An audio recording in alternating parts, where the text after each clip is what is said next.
ایک دفعہ کا ذکر ہے، ایک گاؤں کے پاس باغ میں کالو، بالو اور مالو نام کے کوے اپنے اپنے پریوار کے ساتھ رہتے تھے۔ سب مل جل کر رہتے تھے۔ کالو کے گھر میں کلو کوا سب سے چھوٹا اور نٹکھٹ شرارتی تھا، جس کو ہر جگہ جانے کا شوق تھا۔ سنا کلو، گاؤں میں زیادہ دور دور نہیں جانا، اور خاص طور پر راجا کے محل کے پاس تو بالکل نہیں جانا۔ وہ کیوں؟ راجا کی سینا باغ میں آنے والے پرندوں کو پکڑ لیتی ہے۔ کیوں پکڑ لیتی ہے؟ پرندے کہیں راجا کا باغ خراب نہ کر دیں، اس لیے پکڑ لیتی ہے۔ سمجھ آئی بات؟ ہاں، میں نے بھی سنا ہے۔ ایک دن کالو اپنے گھر سے مٹر گشت کرتے ہوئے گاؤں کے چائے کے ڈھابے پہ جا پہنچا۔ Hello Tina. ہاں، کیسے ہو؟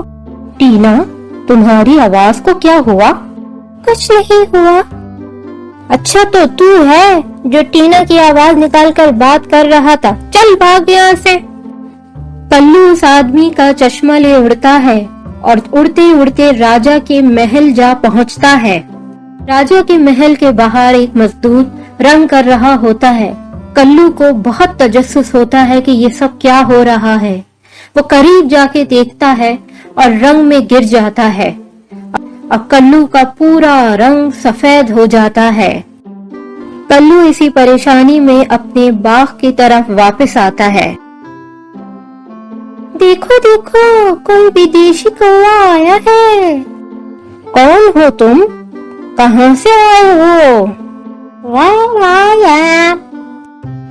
ارے دیکھو، یہ تو انگریزی بولے ہیں، کچھ ہمیں بھی سناؤ انگریزی میں۔ Hello, good morning.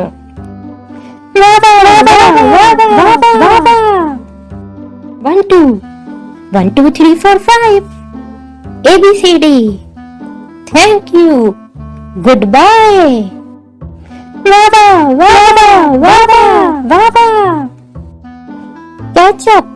Ketchup with fries, chicken soup, cold drink.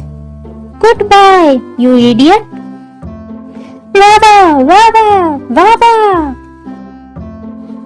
ارے بارش شروع ہو گئی، چلو اپنے اپنے گھر چلو۔ کلو بھی اپنے گھر آتا ہے اور بارش کی وجہ سے اس کا سارا رنگ اتر جاتا ہے۔ ارے کلو، تو ٹھہر جا، ابھی بتاتی ہوں، ادھر آ۔ اچھا، اب نہیں کروں گا۔